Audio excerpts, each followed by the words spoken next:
India gam pumpi hop a kumsom gup langa chunglam le kumsom li langa chunglam te a dinga Covid-19 drive nei a hi to kiton in ani khat ni chung mi lak som ni nga wal hill CoWIN portal achun aki register wi Prime Minister Pu Modi ngele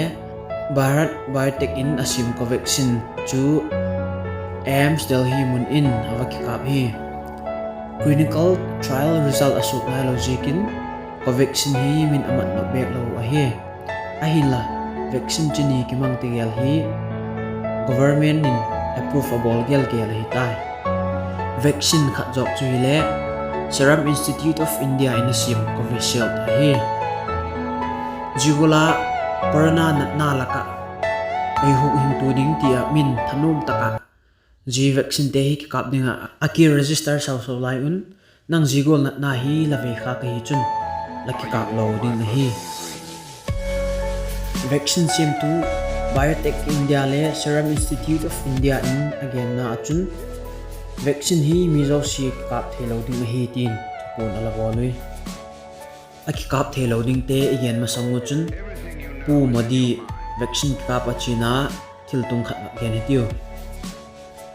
Prime Minister Narendra Modi in ama kap ding nurse nu kinga special needle asa chum a khaw chum kya din lamangem tin do Mars tarik khatakhan Prime Minister Pu Modi le Covid-19 vaccine kap ding in AIMS Delhi in avachia ama omji ga chun hospital staff te chu anarvas the ma mawa jipha chun Pu Modi chun ama kap tu ding nurse nu kinga chun politician te hi maivun sa het se ka hiwa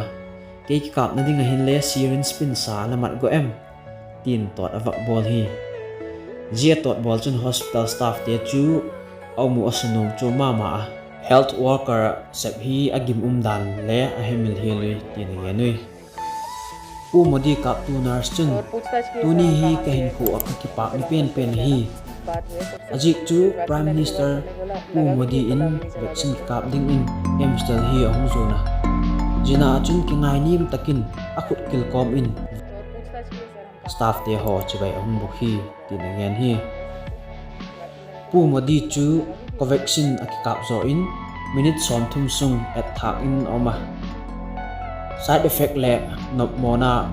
bangma anei lo phat in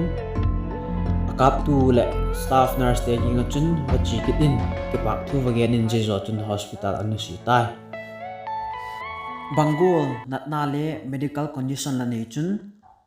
ji Biotech India na sim Covaxin chu kap thelo ning lahem ti thak ne sekte khosik bleeding disorder ahi lo le lung phut hoi lo te chi san le lung chang anat na nei te immune system hat lo te naw vop lai le naw noi chep lai nei te chule ji Covid-19 vaccine ka masak a serious side effect nei te jigola haksak na nei te ho zo si hi Covaxin dose chu kikap lo du hi chule vaccine khat jo Serum Institute of India in asim Covishield chu jigol na hi la nei chun kikap lo du hi jete chu hi le khat na a anhem banghem khat ne jika chule vaccine la dam doi ne jika ti thak khok tak ne sek la hi chun Covishield vaccine hi la kikap lo du hi pani na chun khosik bleeding disorder blood thinner le immune system hat lo ahi lo le immune system ading adam doi ne jing lai le chun ji dam doi hi la kikap lo ding hi pathum na chun Covaxin gol tho khan naw vop lai naw vop dinga kisa le naw noi chep lai nei ten le ji vaccine hi la skip ding hi palina chun anti covid vaccine alakikap sa tele akikap masaka ti thak ahi lo le side effect khok tak ala nei ten ji drahi kikap lo ding ahi achunga igen teo chu ifim khur thena ni ngo ki na hi ai la vaccine te hi alaw ummong ki na hi poi a side effect umma le mok law poi tiu ajik chu first dose at mi lak niwal kap lak khan abona serious side effect le hi lo zaliwal bep chunga side effect tung ahi G vaccine hi akikap nuamten government institute ahi lo le private a kikap thei tin government institute ahi le free hintin private a aman hi zanila som nga hi ding hi ahin la laki kap no chun register laki bol ma sak ngai hi document khat pen Aadhaar card voter ID driving license ahem khat pen to government website CoWIN portal a